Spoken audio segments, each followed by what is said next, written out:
তো আজকে দিনটা বুঝতে পারছি না কীরকম কাটছে। নমস্কার বন্ধুরা, জিরানি থেকে আমি তনুশ্রী, একটি ছোট্ট হোম বেকার।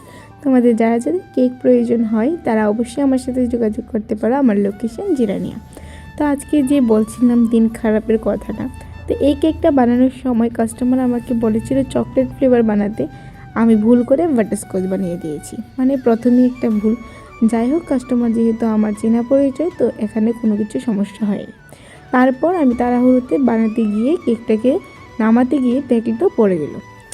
মানে কি বলবো বলো, কপাল খারাপ থাকলে যে কোন লেভেলে খারাপ থাকে সেটা এটা না দেখলে বোঝাই যায় না। মানে আজকে শুধু মিস্টেকের উপরে মিস্টেক হচ্ছিল। তো শেষমেশ যাই হোক, কোনো রকমভাবে কেকটাকে আমি ঠিকঠাক করে ডিজাইনেরটা করে দিই। তো কাস্টমারের ডিমান্ডের কোনো ডিজাইন ছিল না, সেজন্য নিজের মতো করে কেকের ডিজাইনটা করে দিয়েছি। তো তোমরা অবশ্যই বলবে তোমাদের কীরকম লাগলো ডিজাইনটা। আর আজকে যে কেকটা ছিল এটার প্রাইসটা অনেকটাই কম ছিল, 180 করে প্রাইস। তোমরা অবশ্যই আমার সাথে যোগাযোগ করতে পারো। তো চলো আজকের মতো বাই।